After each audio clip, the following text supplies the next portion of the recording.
Welcome. Today, something really fun is going to happen. Some years ago, I met the SEGA School, Nurturing Minds. I met other principals here, Sarah Hewitt, who was working in agricultural technology and other issues in Ethiopia. I've met Tina relatively recently. What you're going to learn today, I think, is vital because in the spirit of intentional design, the notion is that individuals who care deeply about girls and their communities and their families and our society altogether use a sequence of learning tools and combine their hearts and minds to, in a cycle of critical thinking, making changes and rising to occasions. The school, I think, is a marvel in the way it's providing a hub of social organization, of learning, of response. We're focusing today on the COVID response, but it's just one example of the philosophy of the school and the integrity and rigor of its leadership to keep finding out what's needed and fill that. We speak about Girls for All Seasons. I would say SEGA and its overall effort is an institution for all seasons. And so that's really the focus today. How one manages through these transitions, unprecedented rate and dramatic change in pretty much all parts of the world, but especially consequential for the poorest girls and the poorest communities on the one hand. On the other hand, they are an indefatigable resource for our future. So with that, I'm going to move to, today we'll be hearing from Polly Dolan, who's the co-founder of the school, and she was on the COVID task force, which of course they established right away to kind of think about what to do with this new emergency. We'll hear from Clementina or Tina Adam, who is the director of the Modern Girl program, which was the program which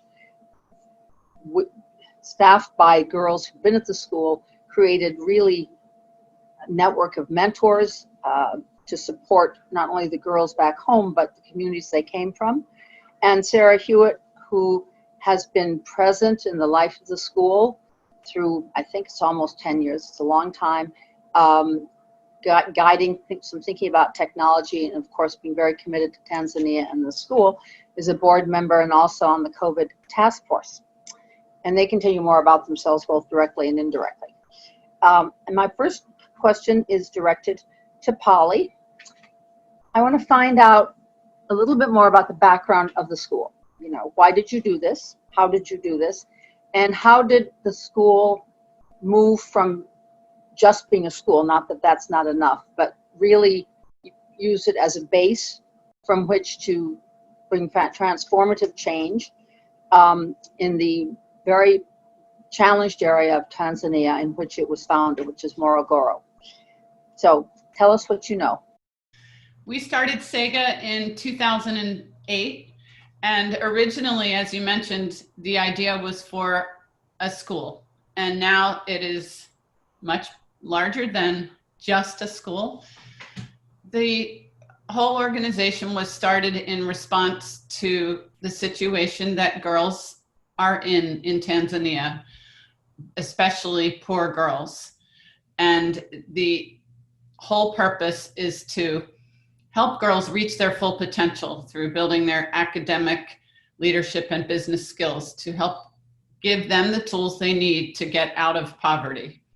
And it encompasses a broad range of tools and a holistic approach, because it's not just academic skills that they need in their lives to navigate all of the social challenges. They really need to know their rights. They need to know how to communicate. They need to be strategic. And we do this over the course of 4 years on campus, woven together with an academic program. Today, SEGA is a nonprofit or an NGO registered in Tanzania, and all of our work is made possible through the financial support of Nurturing Minds in the US, which is a 501c3 nonprofit. And together with all of our programs, we reach over 1,000 girls each year. So we have 3 main programs: the school, which was mentioned. We have a secondary boarding school for girls, and it provides a holistic, high-quality secondary education to 260 vulnerable girls over 4 years who otherwise would not get that opportunity to have a quality education. And secondly, we have a higher education scholarship program for our graduates. So any given year, we have approximately 85 graduates in a given year that are being supported with a scholarship in higher level education. So that could be advanced academic training, or it could be certificate and diploma programs or vocational training. And finally, the third program is our Girls Club Community Outreach Program, which is led by the SEGA graduates. This is our Modern Girl, or Msichana ya Kisasa in Kiswahili. We call it MK for short. It was based on a model from the Population Council. We were very fortunate to be introduced years ago during SEGA's very early stages. And we learned about these girls' clubs, and we started this program because we were searching for a way to expand SEGA's impact beyond the secondary school and to help our students be able to reach girls in their communities and mentor them, share the knowledge, awareness, and skills that they'd received at the school over 4 years. So this program does exactly that. The SEGA graduates work with girls in their home communities to mentor them as they navigate life's challenges, to raise their understanding of their rights, build skills in communication, leadership, and financial literacy. It's been extremely well received by both the girls in the communities and the SEGA graduates, who have become the mentors because they've grown tremendously through this process. I'm remembering some of the early conversations and discussing where the girls came from and the degree to which, well, how difficult it was, first of all, to select girls when you had so many candidates in a given place, and the possibility of clustering from different communities for all the reasons you've been discussing, providing a base of support. It'd be very useful to know where the girls come from and where there's relatively greater density, and a little bit about the area you're serving, because I think among the very admirable points of this program is you're in a very difficult place in terms of transportation and electricity and all of it. So it'd be useful for everyone to appreciate the coverage you're giving to an area that otherwise wouldn't have coverage. Thank you, Judith. Yes, you introduced that idea of clustering at an early stage. To some extent, the clustering came about just from practical efficiencies of how to recruit and select students. But over time, especially with the influence of the Population Council and you specifically, we really became intentional about it, using it as a strategy to help build nucleuses of empowered girls so that when they got out of school, they would have each other. So here is a map of the big picture of where we are operating. This is a map of Tanzania showing different regions. The purple region is Morogoro. That's where our secondary school is located and where we started everything. So Morogoro is a big region, but we are specifically in the city of, just on the outskirts of the city of Morogoro, which is around 400,000 people. But we're in the periphery of it. It actually looks quite rural, although the profile has changed a lot over the years. It's developing rapidly because we're about 5 hours from Dar es Salaam. So it's the next place where people are moving to.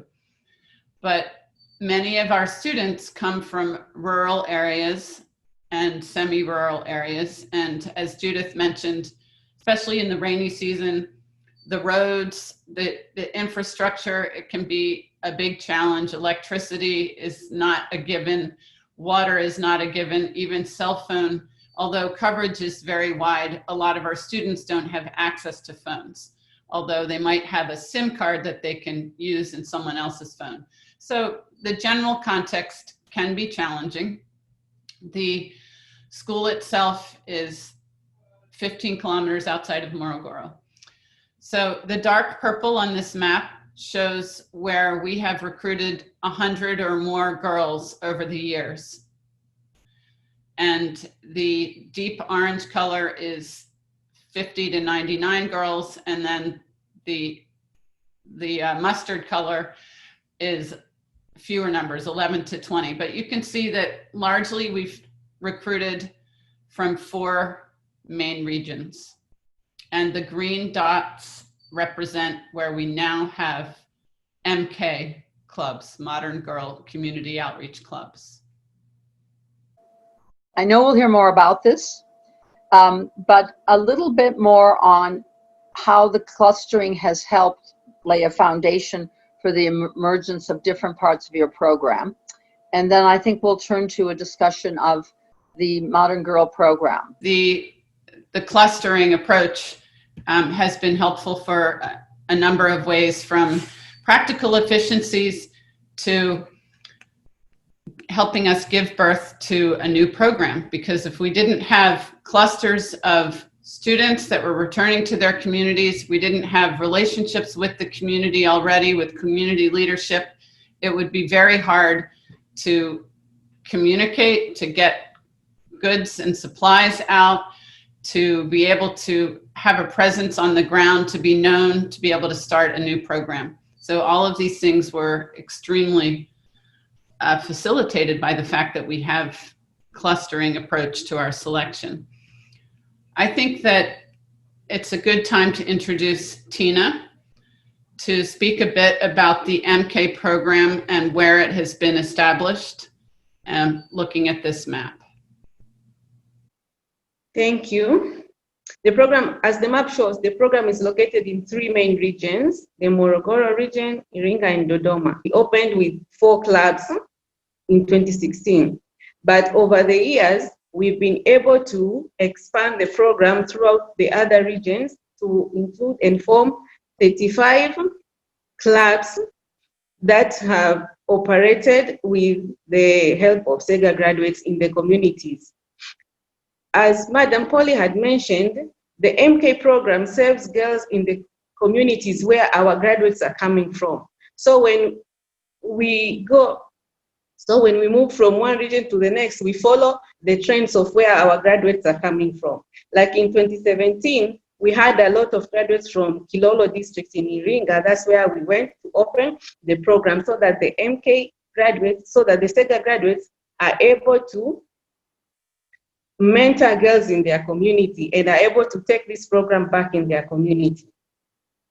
But also this aids in them further extending the impact of the SEGA secondary schools back into their community, and also fostering the relationship that we had once built with the community members from those particular areas.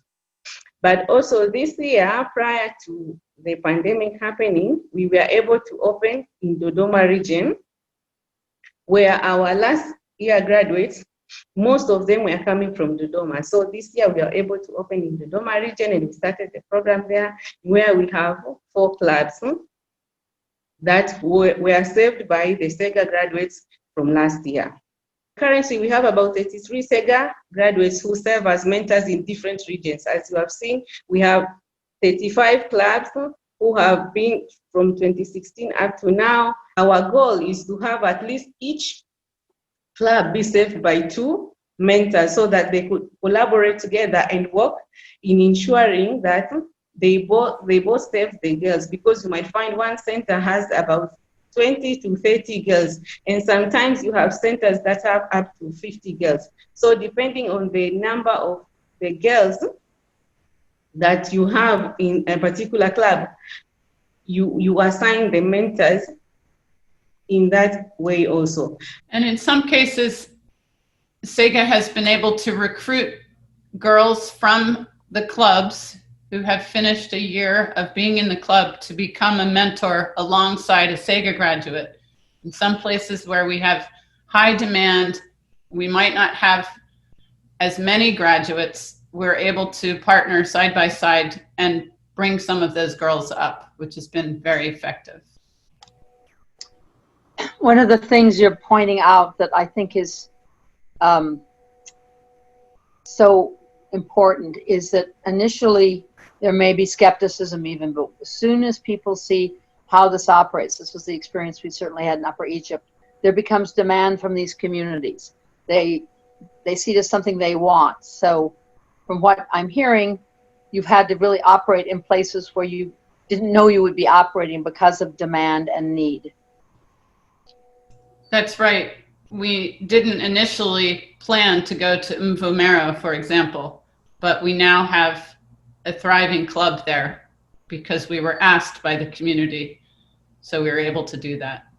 And let me just, for one more description, if you would, just so people understand, you're going to places where there's often very few other resources, certainly ones that involve young people and girls.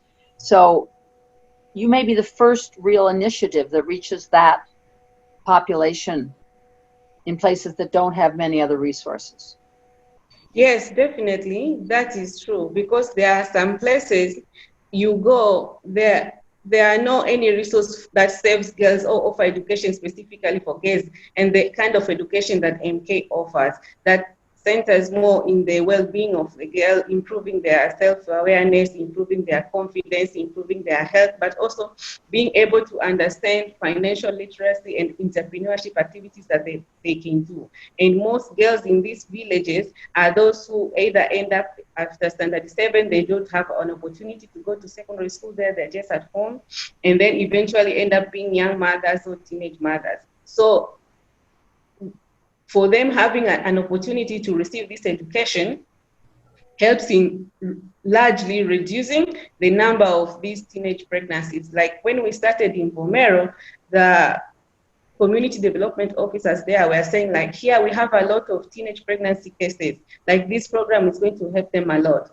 And over the past year that they've done it, they have been able to attest to the fact that the program has really reduced the number of teenage pregnancy in that particular area, because a lot of girls now, they understand themselves, they understand their puberty stages, they understand how they are growing, but also they understand how to make better decisions and to take care of themselves and not fall into the risky behaviors trap that's leading them into teenage pregnancy and or early marriages.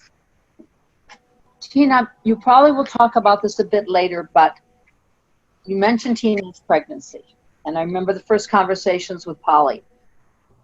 Does that come up because girls made bad decisions, or does that come up as well because of the economic pressures, the pressure for sexual exchanges, for child marriage, for the lack of other pathways? Is it, give us a perspective on why a school and the kind of livelihood skills you give them begins to make a difference in, among other things, teenage pregnancy. I think it's a little bit of both, but mainly on the fact that when you are in the villages, the girls, they're poor. And then the parents or the home they come from, they cannot afford to give them a lot of things. So you have, like, there's one village in Iringa where the girls had to walk a lot to go to school. So the fact that they have to walk every day, morning and afternoon, and then when they find people like motorcycle drivers who offer them lifts every now and then, so they easily fall into those traps. So there is the fact that the girl doesn't understand themselves, or also the fact that the girl is forced into the early sexual activities, but also there are also places where parents, after a girl goes through puberty and they become young women, the parent tells them, now you are grown, you can help me take care of the family. So the girl has to go out and take care of the family so that they can earn their sleep in that house. So all of this collaborates in making the fact that girls end up getting pregnant at such an early age. Okay, so thank you, Polly and Judith and Tina, for those reflections. And I'm going to just shift gears a little bit for a moment to talk about these mentors that we keep bringing up. In the span of several months in 2018, SEGA actually participated in 2 workshops we held in the Mwanza region, which is in the north of Tanzania, and bordering Lake Victoria alongside Kenya and Uganda. And at the time, the Adolescent Girls Community of Practice here at the Council had been working with a community of practice there, a network of organizations called SMASH for short, comprised of 16 or 17 local organizations that were really seeking to improve the lives of adolescent girls in the region. And they were working really with us to use this intentional design approach we've alluded to, this model that Polly mentioned earlier, which is really an overall approach to creating thoughtful, segment-specific, girl-centered programming. And I was really pleased, as were all of the participating organizations, to really have SEGA's presence in the form of not only Tina here in this interview, but 4 really fabulous SEGA mentors. Because I think it really grounded them in one of the most central tenets of this approach, which is building dense, indigenous social support through cascading leadership and a network of mentors. These slightly older, thriving girls who can really deliver programs, deliver content, provide support, create a local safety net for participants, and really create linkages to resources. And during the course of the 2 workshops, I think those program staff really got to understand not only the invaluable input mentors can offer when you're designing and implementing a program, but also the integral piece they kind of serve in really making a program sustainable and really enhancing its longevity. So Tina, on that note, as someone who was really there to guide, train, and recruit and supervise those mentors, can you tell me a little bit more about them and how specifically they are continuing to support the girls through the pandemic?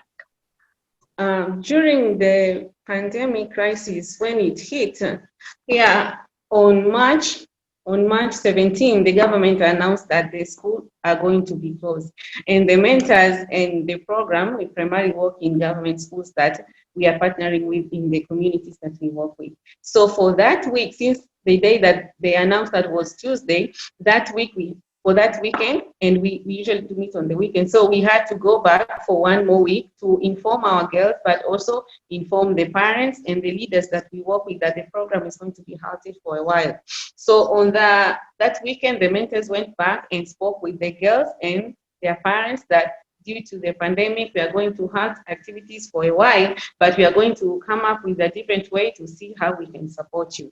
And the mentors have really risen to the situation, because even though the pandemic were there, they have been able to continue supporting the girls throughout the pandemic and up to now. Because the one thing that they did is that they were able to still visit the girls, because after the in-class sessions were cancelled, we had to come up with a different way in which we were able to still see our girls, and that was going house to house, doing the activities and also speaking with the mentors on a house-to-house basis. And through that, we were able to deliver the mask. SEGA offered masks for the MK girls, but also the mentors were able to make liquid soap and also deliver educational leaflets to the mentors, to the mentees in the community. So they will pack the mask, the leaflet, and the soap, and then they go house to house and speak with the girls and their parents that this is what is happening and this is how you can prevent yourself. Maybe also you have to social distance. This is what social distance means. This is what you do. If you go out, you have to wear your mask. And every family got 3 masks and a liter of liquid soap and the educational leaflets to help them in understanding that this is what they have to do, but also this is how they have to prevent themselves from getting the disease. So they did that to all of their girls. And MK has about 900 girls in all the 5 districts that we are working with. So the mentors were very instrumental in ensuring that we are able to supply that. But also the community leaders also played a key role in also supporting us, because once the government announced that the schools were shut, all gatherings were not allowed. But for us to be able to deliver these things to our girls, we had to go to them. We spoke with them, and then we told them that this is what the school is offering, this is what they are offering, but we have to go to the houses of these girls so that we are able to deliver this and educate them on 1, 2, 3. So the community leaders allowed us to go, and then the mentors then were able to go and deliver the mask and deliver all the required things to the girls in the villages. Sounds like a lot of this wouldn't have been possible if it weren't for the fact that the mentors had capital, right? Had a reputation, had built a relationship already with community members and perhaps even family members. I'm wondering if you could elaborate a little bit on what kind of steps were taken and what that relationship was like pre-pandemic, because it sounds from what you're saying, it made a real difference in the midst of all of this. Yes, I think it would have never been possible, but I think that the relationship was first built up on the fact that the mentors work in the communities they come from. So after they finish at SEGA, they go back and we start this program in the communities on their home time. So first, the people around the community knows these girls because they've grown up there before they went to school. And they know these girls, they know their parents, so they are comfortable with these girls. But also on the other hand, the mentors are very, very well versed in the community's environment. So they know which time is safe for the girls, which time is not safe. But also, they know which areas are safe and which areas are not safe. So this one was very instrumental. Also, even when they were having the classes, they know this time is not safe, so they have to take the girls home.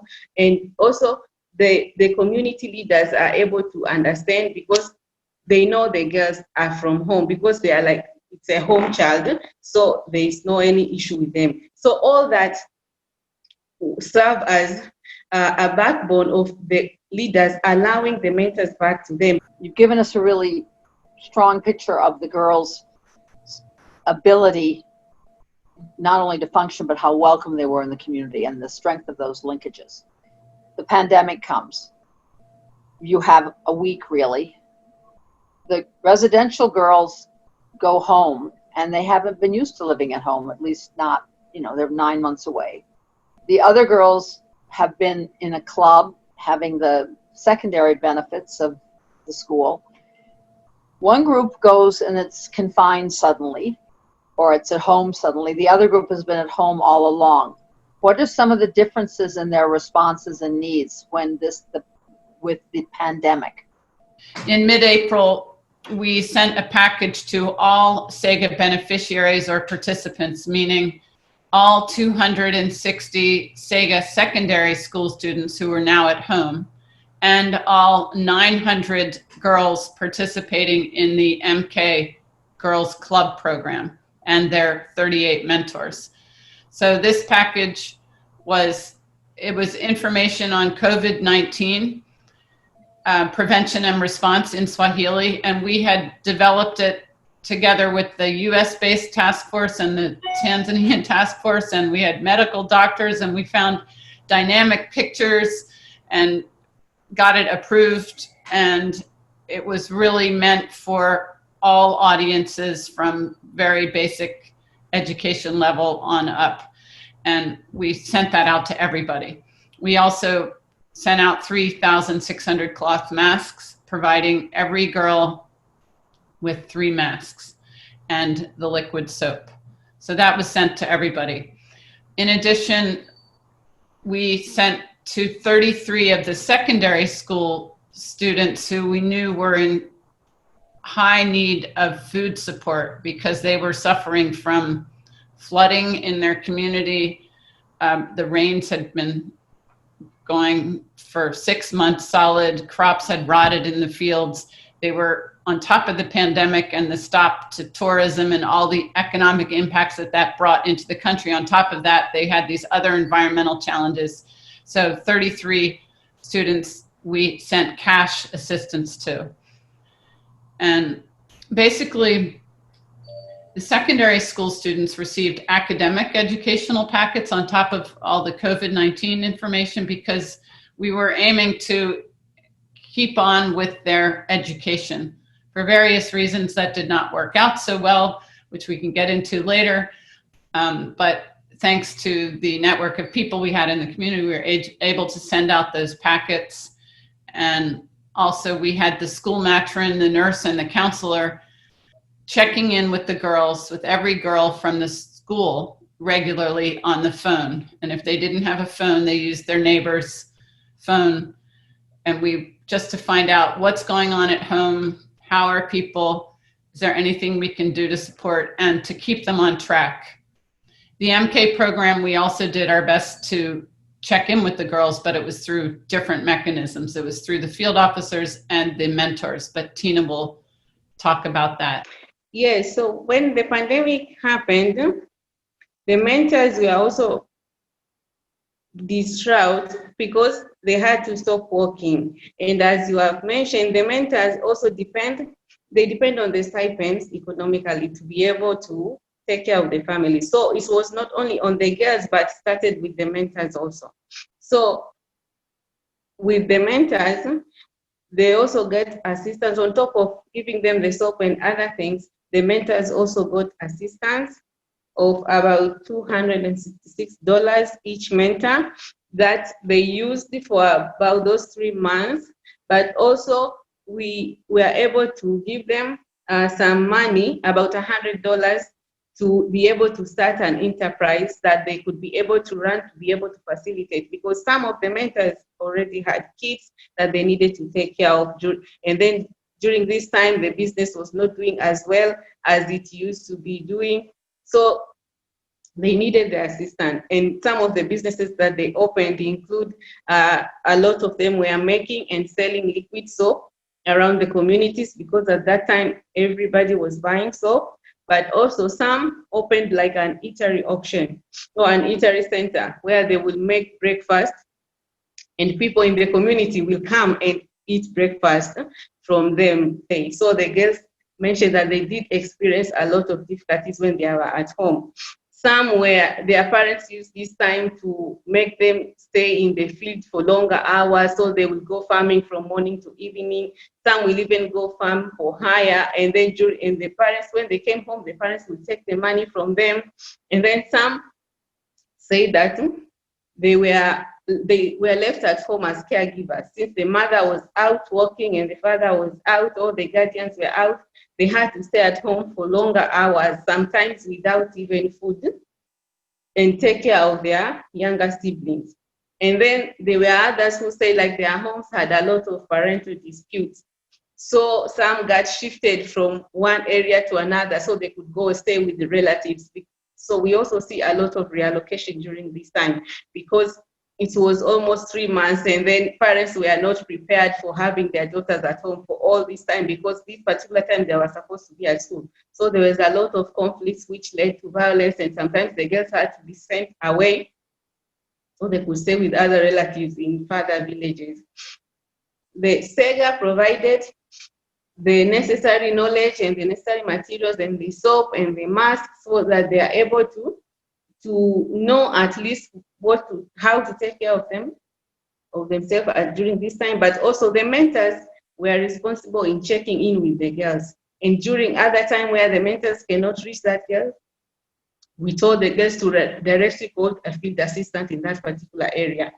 So the mentors will do a periodic check-in every other week with the girls, just to see how they are doing, what is going on at home. And it is through these check-ins that we find out that other girls have been displaced, because when you go, you will find them for 3 weeks, and then the mother will tell you, she's not here anymore, we've sent her somewhere.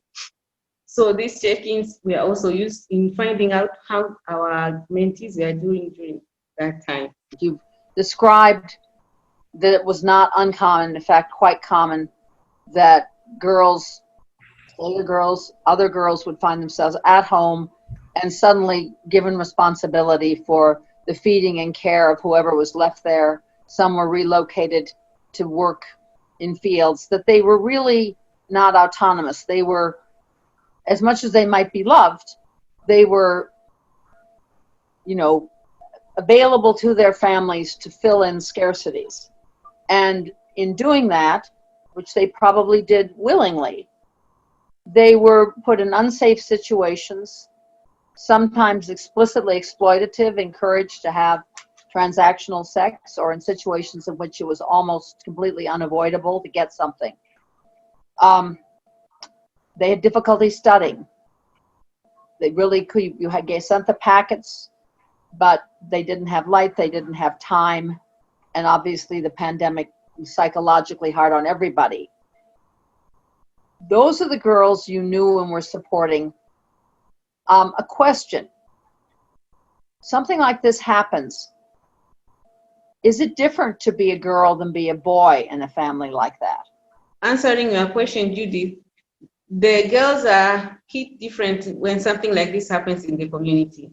Girls are the ones who are being seen like in between, like the younger mothers. When the mother is out taking care of their other things, the girls is at home. So when something like this happened, especially in the village, and girls in the village don't have anywhere else to go, they just had to stay at home for the most time.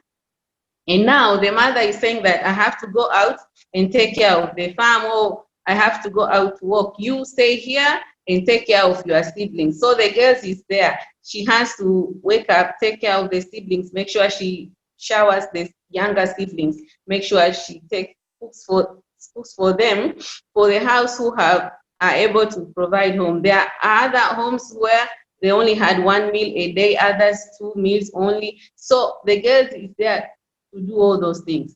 And also, mind you, this girl is probably 10 to 14 years old, who is used to going to school, who is used to being out to play with her friends. But now that she's home all day, she has to do all these things. All the chores are falling on her hands, on her shoulders, as the younger girl at home. The boy does not have a lot of things to do at home. In African culture, a lot of job is usually for girls. The household chores is usually for girls. So all the girls are being assigned all the jobs, are allocated everything that they have to do, so that they are able to grow up. They say they are making them grow up to become mothers for tomorrow. So they need to know how to cook. They need to know where to go and fetch for firewood. They need to know where to go and fetch water. They need to know how to take care of their siblings.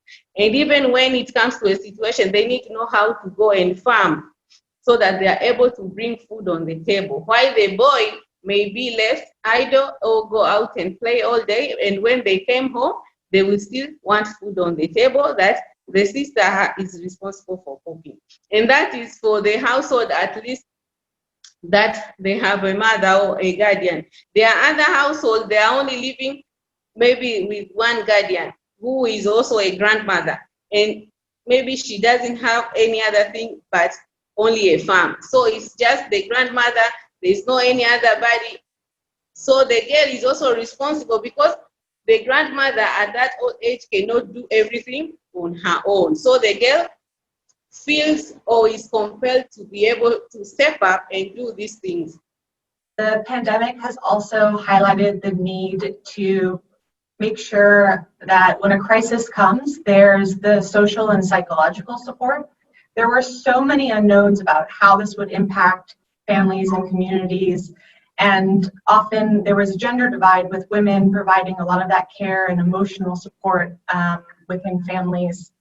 And then when you think about communication within families, maybe the elders were able to access information, and that wasn't always being filtered down to younger members of the household.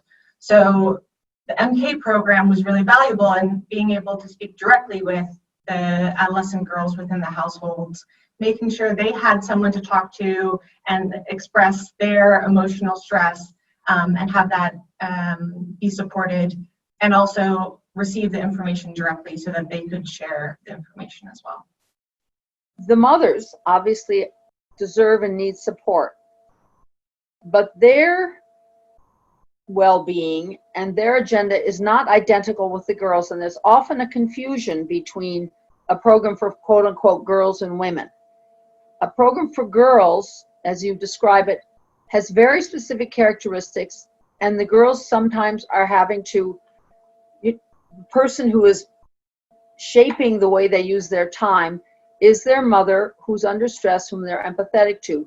But in many of the places you're working, there may be some programs for women, but those are not necessarily, if I'm hearing you correctly, programs that are responsive to girls. I think you are right.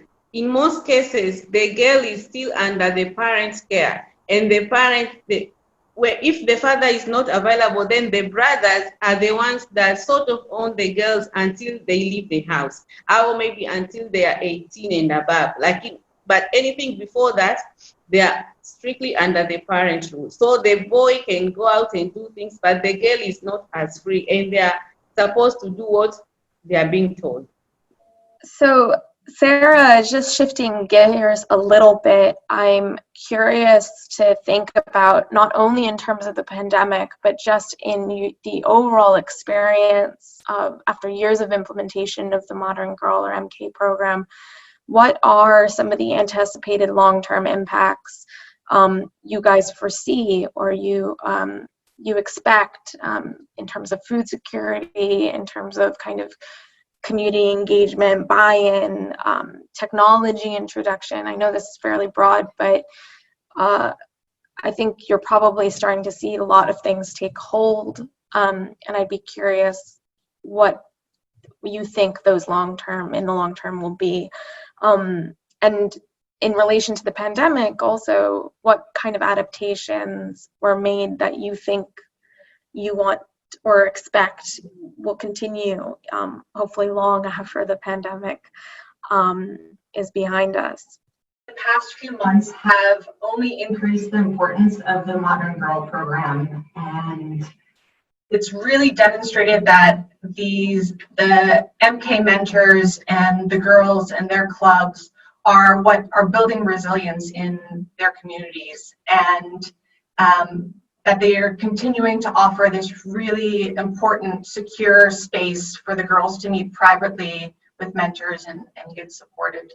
And we're planning to continue this program and scale it up. That means in more geographies, but that also means finding ways that the mentors can go deeper and continue to demonstrate leadership, so that adolescent girls and young women are seen as solution-oriented providers and leaders in their community, not just a problem.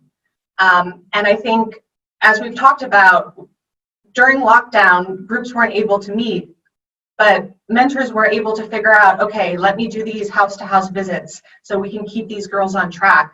If the girls are away at the farm, what is the day and time that I can come back and visit them? So they really were able to adapt and speak to the household members and get information from them, so that we were able to provide continued programming to support as many as we could, which was different from the format we had before, where they were meeting on a specific date and time and place.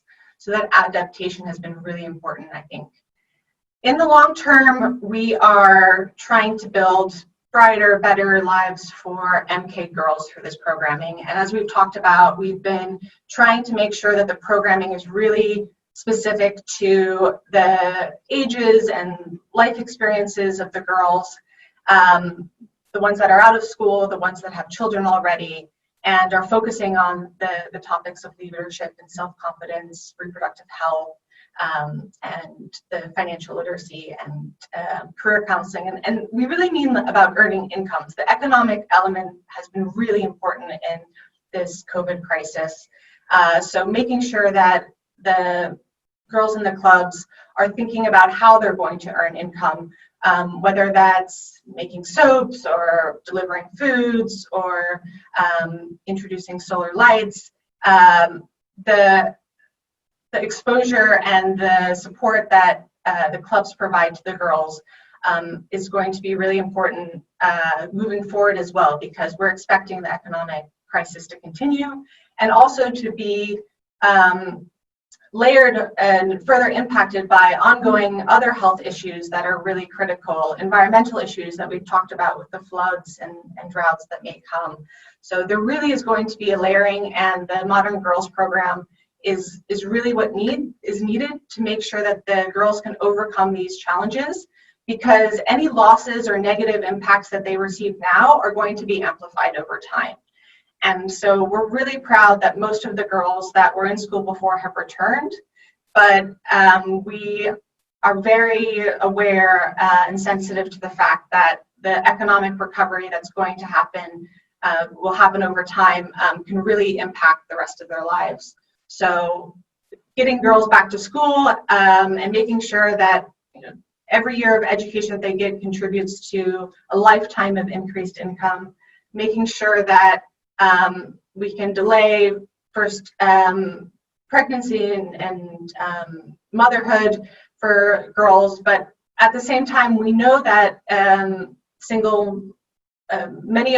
most women in Tanzania will be a single mother. I think Population Council has some good data on this, that at some point in their lives, they're going to be a single mother. They're going to have to, even if they have a partner, often be the sole or majority provider of food and care for the family, for children, for older members of the family, anyone with a disability. So it's really important that we're making these investments now so that girls are prepared for the future. And the trauma of the pandemic is still ongoing. We've heard examples of families that are having conflicts and fights, and some of the girls are moving away.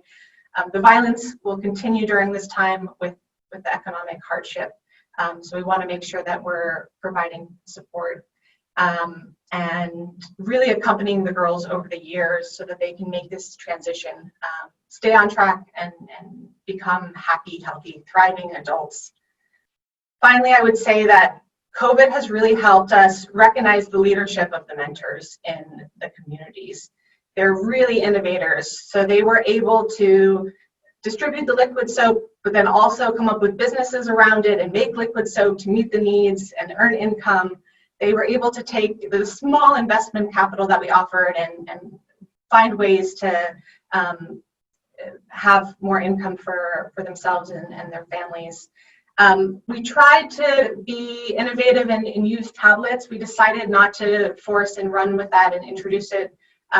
But we are going to start a pilot within the school so that we can figure out if tablets can be used with a small group of teachers and students so that we can be prepared for the next crisis. And I think just looking for solutions for MK girls is going to be something we continue to do, really taking into account the resource constraints. So if we introduce a technology like a tablet or a smartphone, we need to also think about how we're going to solve for electricity and using solar chargers. So the innovations there are what we're trying to think about. But bottom line would be the mentors are going to be part of the COVID recovery in Tanzania and in these communities. And I really hope in the long term that the silver lining is we come out the other side thinking of these adolescent girls and young women as leaders that are able to provide solutions for their communities. Well, this is immensely inspiring.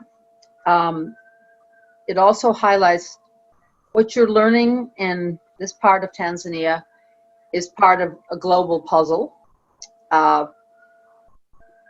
All of this rising to the occasion with some good outcomes in terms of social leadership. And then the difficult, I would imagine, next step. Sure, everybody wanted to return to school, but I think it was the 29th of June. What plans did you make? How were they implemented? Of course, what things were most, easiest and most straightforward? And is there anything glaring now that you really need to keep working on with regard to the girls coming back to the school? Yes, well, I can speak about the school first. From the school side, we were so happy when it was determined that we could reopen. The girls themselves were extremely happy. They were relieved and happy to be back at school because of all the challenges that Tina and others have spoken about in the home environment. And they specifically mentioned the pressure they were under from community members. They're now coming of age, and their young males in the community are constantly putting pressure on them. And we are very happy to say that all of them came back. And among the SEGA Girls students, none of them experienced pregnancy or sickness, and they're back safely. So to us, we were very excited. We had to spend a lot of time preparing for their return to make sure that it was safe. And the first thing we did was pick them up by bus and transport them back safely. We had a lot of preparations in place. We had masks numbered with different colors for different grade levels. We have spaced out the dining area. Every girl has a place with her name on it, and we've staggered the dining times so that we can have more space in the outdoor. It's an outdoor banda, so that part is good. In the dormitories, we've played with the sleeping arrangement so that one girl will have her head here and the other will have her feet on that side, so that there's not exhaling of virus across in the dorms. But one of the most basic things we did, and which was very easy, was install 23 hand washing machines across campus with liquid soap. And we followed all of the government protocols. But all of these things were put in place by a cross-country task force made up of United States Nurturing Minds members and SEGA members. So it was just extremely helpful in being able to think through all of that. And also because the pandemic hit our country earlier, we kind of already had some ideas. We were seeing what the response was, and we were able to come up with some ideas. So all of that, including, we also supplemented their diet with extra nutritious food, oranges and baobab juice to give extra vitamins to prevent any kind of illness. We have overcoats and masks for the teachers, shields for the teachers, masks for all the students. However, it's not been without challenges. You mentioned that the government has made the school day longer, and that doesn't automatically translate into more learning because students get tired from being in a classroom. So we've tried to mix it up a lot more. The masks prevent people from being able to hear each other well. So we now have projectors in all of the classrooms to mix up the method of instruction to help the girls stay focused, and that's been very successful. We thought of having microphones to help with the hearing problem, but we quickly had to toss out that idea because the buildings are too close together, whereas we would have interference across the classrooms. But our biggest challenges now, thank God, is not illness, because the students are healthy. But the girls are very tired of the masks, as we all know. It becomes hot to wear them. But in the rest of the country, people are no longer wearing masks. So the students feel like, why do we have to wear these masks? And maintaining social distance among students is hard. We've had to stop some of the regular extracurriculars temporarily because of this increased classroom time that is demanded from the government. So that's been a big blow. There's less time for sports. But those are the main challenges, and otherwise things are going as smoothly as possible, I'd say, on campus. So for the MKs, when the schools were opened, the first thing that we had to do was go back to the head schools and talk to them, because now their schedule had changed. And then we had to figure out a perfect time for us to meet. And also we had to speak with them so that we could collaborate in them allowing the students to come back to the clubs and us being able to open the clubs again.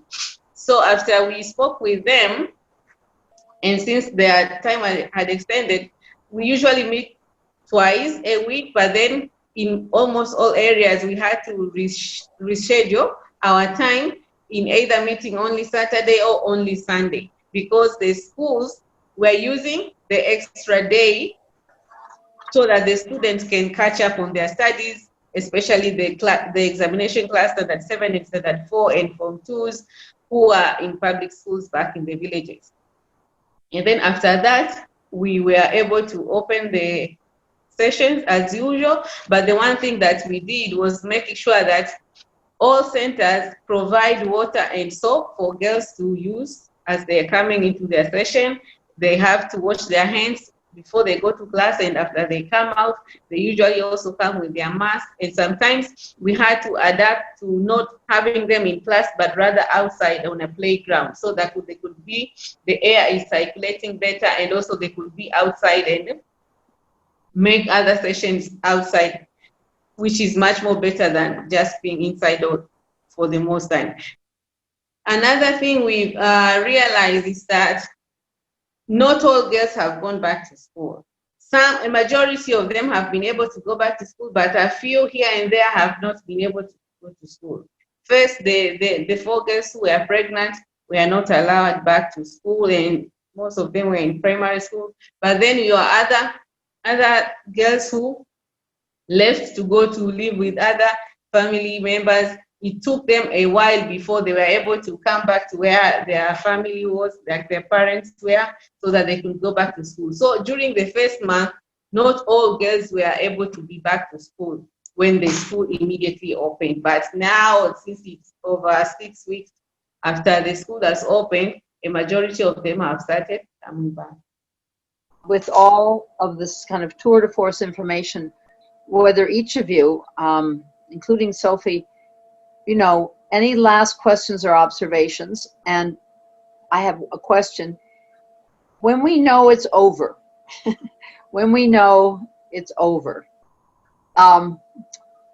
what's the first thing the girls or you are going to do?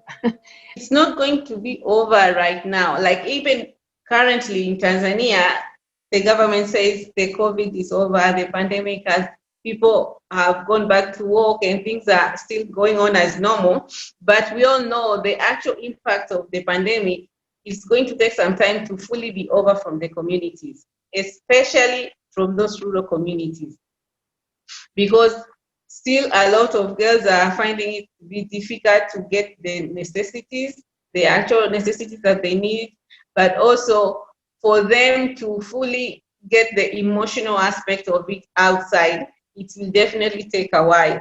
And another thing that I see is that in Africa, most people are not very open to deal with emotional things, and all are not very exposed to deal with emotional things. So they just keep that inside. But I hope that eventually, with the girls that we work with, we are able to speak with them, maybe consult them as much as we can, so that the whole thing can be cleared out of their heads. Because some of them are very young to be able to go through what they've gone through, and then they will, if they keep that for a long time in their heads, it's going to hurt them for the long run. So I hope that we are able to give them the necessary consultation that they will need to clear their emotional burden, because that is going to take a toll, not only on the girls, but also on a lot of people, and also the economic aspect of it. And I think hopefully when this is all over for us, we can just thank God and be able again to breathe free, or just be able to move around without fearing that there's something is going to happen or other people is going to do this and that. Like the whole thing, when it's cleared from our heads, is going to be very good in the future. I really hope that we as a broader community invest more in the adolescent girls space, that we've seen that they are the ones that are really holding up communities, providing the care and providing leadership during these really difficult times. And so that we've done the best we could with our existing program, but I hope if we have a chance to breathe, we can build more connections with other groups that are doing this type of work, that we can share and learn from others, so that overall we're building more resilience within these populations, and that we're continuing to invest in them so that they can be leaders for the challenges that we're going to face in the future. For us, I think we've seen somebody amongst our staff said something like, during this pandemic, you've really seen people's true colors. And I think we've seen the extremes. We were preparing for the worst, but we've been rewarded with the best in so many ways, from our supporters who have continued to help us to make those extra expenditures that we had, but to the mentors themselves and the girls. Everybody has come through it and been shown their resilience and what they're truly made of. And I think it's given us some confidence in a way. And it hasn't been all negative. We've learned a lot. We're going to be able to build on these learnings. And I just hope that these new strengths that we're seeing from the mentors and the institutions themselves and the leadership that's been coming up from individual staff people to girls can continue. And I'm sure it will.